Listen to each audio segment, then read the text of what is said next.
अस्सलाम वालेकुम, क्या हाल चाल हैं आप सबके। उम्मीद करती हूँ सब ठीक ठाक होंगे।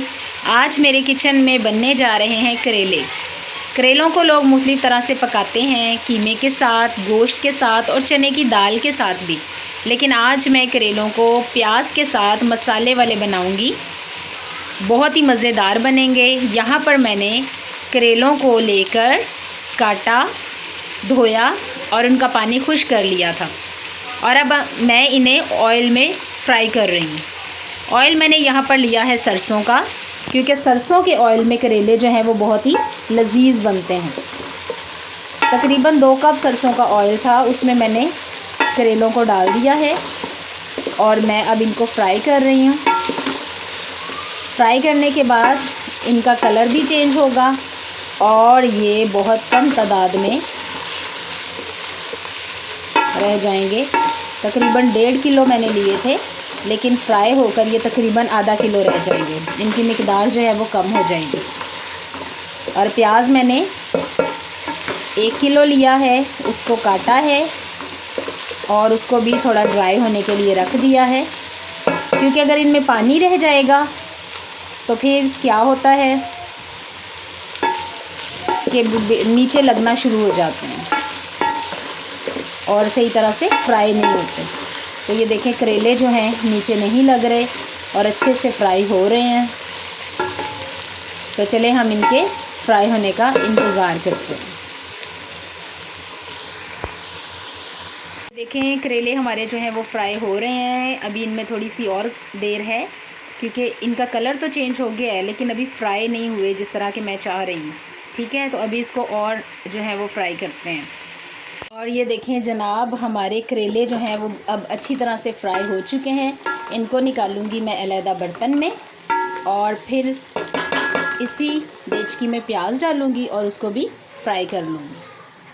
करेले देखें मैंने अलहदा बर्तन में निकाल लिए हैं और अब मैं उसी देचकी में प्याज फ्राई कर रही हूँ। प्याज के साथ साथ मैंने लहसुन भी छील के और काट के इसके अंदर डाल दिया है, क्योंकि उसको भी टाइम लगता है गलने में। इसलिए जब तक प्याज फ्राई होगा तो लहसुन भी हमारा इसके अंदर फ्राई हो जाएगा। तो अब हम इंतज़ार करेंगे इसके अच्छी तरह से फ्राई होने का। ये देखें, हमारा प्याज जो है वो भी बहुत अच्छी तरह से ब्राउन हो चुका है। अब मैं इसमें ऐड कर दूंगी वो करेले जो हमने फ्राई करके रखे थे। इसमें ये ऐड कर दूंगी। सरसों के तेल की तो अपनी ही खुशबू है, बहुत ज़बरदस्त खुशबू आ रही है। और अब इसको मैं अच्छी तरह से मिक्स करूँगी।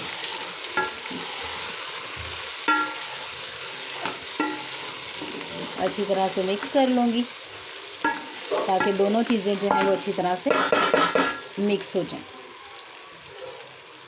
और अब इसमें मैं ऐड कर दूँगी नमक, मिर्च और हल्दी वगैरह और फिर इसको अच्छी तरह से मिक्स कर लेती हूँ। और अब इसमें मैं ऐड करूँगी ये टमाटर और हरी मिर्चें सबसे आखिर में, और ये डालकर अब इस पे मैं इसको अच्छी तरह से मिक्स कर लूँगी और फिर इसको थोड़ी देर के लिए दम पे रख दूँगी। और ये देखें जी, हमारे करेले बिल्कुल रेडी हैं, पक चुके हैं, बहुत अच्छे बने हैं। और अब मैं आपको डिश आउट करके दिखाती हूँ। देखें जनाब, करेले हमारे बहुत ही मज़ेदार बने हैं और प्याज वाले मसाले वाले करेले बहुत ही लजीज बने हैं।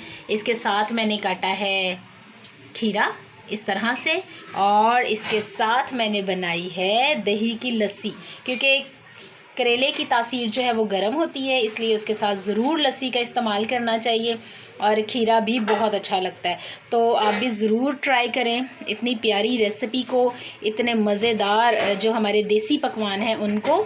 और इसके साथ तंदूर की रोटी जो है वो बहुत मज़े की लगती है, लेकिन मैं अभी रोटी जो है वो सिर्फ घर पर ही बनाऊँगी, तंदूर से नहीं मंगवाऊँगी। तो आप भी ज़रूर ट्राई करें और ज़रूर खाएँ। अपने बच्चों को भी सब्ज़ियाँ खाने की तलकीन करें, क्योंकि सब्ज़ियों में बहुत ज़्यादा ग़िज़ाइयत है। तो फिर मिलूँगी किसी नई और मज़ेदार सी डिश के साथ। तब तक के लिए दुआओं में याद रखें। अल्लाह हाफ़िज़।